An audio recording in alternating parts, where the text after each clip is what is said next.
I've just completed a series of outstanding bilateral meetings with these leaders in the Oval Office to discuss our ties with this very important part of the universe.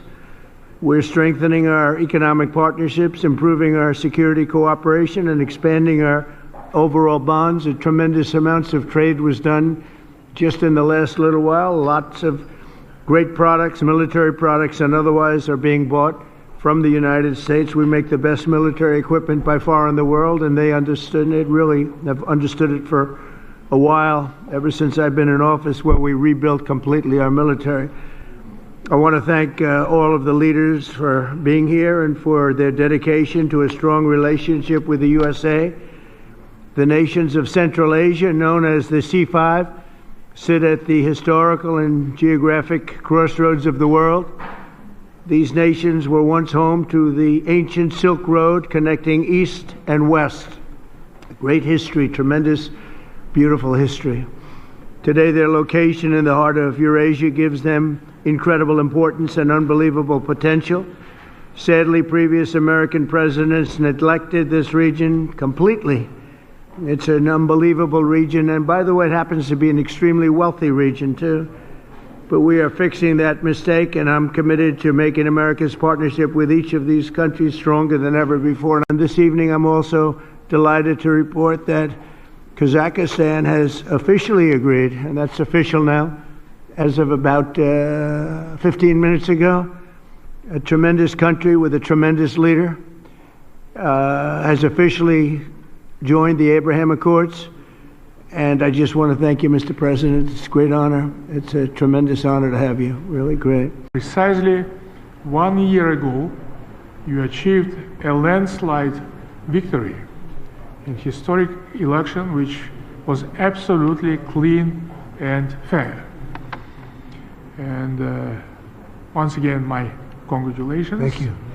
And my strong belief that, Mr. President, you are the great leader, statesman, sent by heaven to bring common sense and traditions that we all share and value back into the United States policy, either domestic or foreign.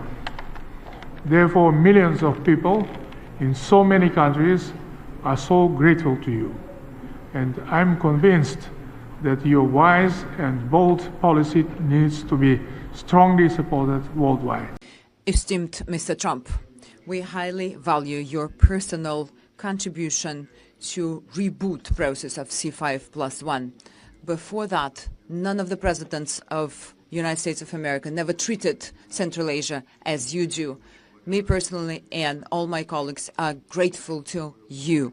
We've felt your close attention, your attitude. And it means a lot for us. Thank you very much for that. In reality, indeed, I'd like to repeat myself. I've told you that already. In Uzbekistan, we call you the president of the world. You've done a lot.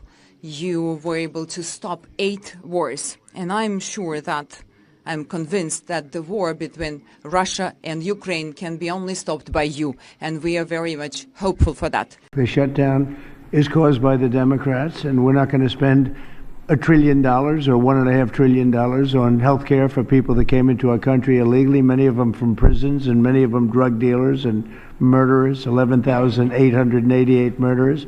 We're not doing that, so we'll see about that. We shouldn't, they should have, as they've done always in the past, it should have just been extended. It could have been extended very easily. And it should have been. I think the diplomatic significance is that it gives great momentum to the Abraham Accords. And to recap for those those who are listening who don't appreciate, the Abraham Accords, of course, is the historic agreement struck by the president in the first term to rebuild the alliance structure and the relationships between Israel and a number of the majority Muslim countries in that region of the world.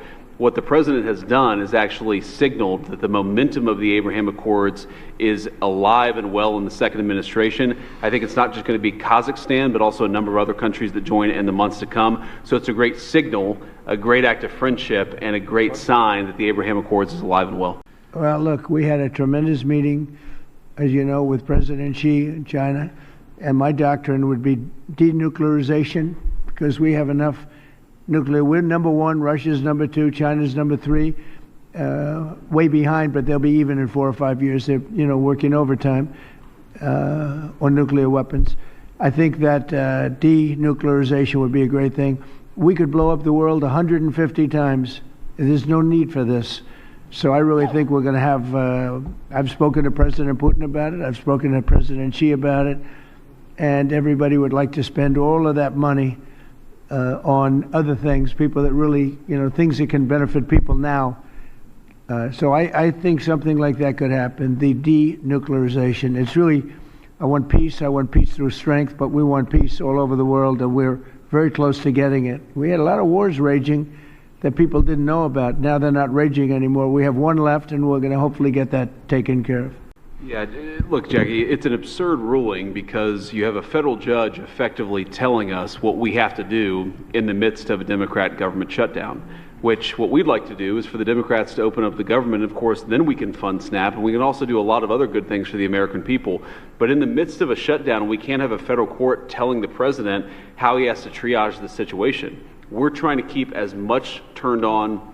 We're trying to keep as much going as possible. The president and the entire administration are working on that, but we're not going to do it under the orders of a federal judge. We're going to do it according to what we think we have to do to comply with the law, of course, but also to actually make the government work for people in the midst of the Democrat government shutdown. If they would like to end this, we would welcome working with them to end this government shutdown, and then we wouldn't have to triage what we're going to fund and what we're not going to fund. And the last thing that I'll say is the American people are unfortunately about to start suffering some very real consequences because of the shutdown.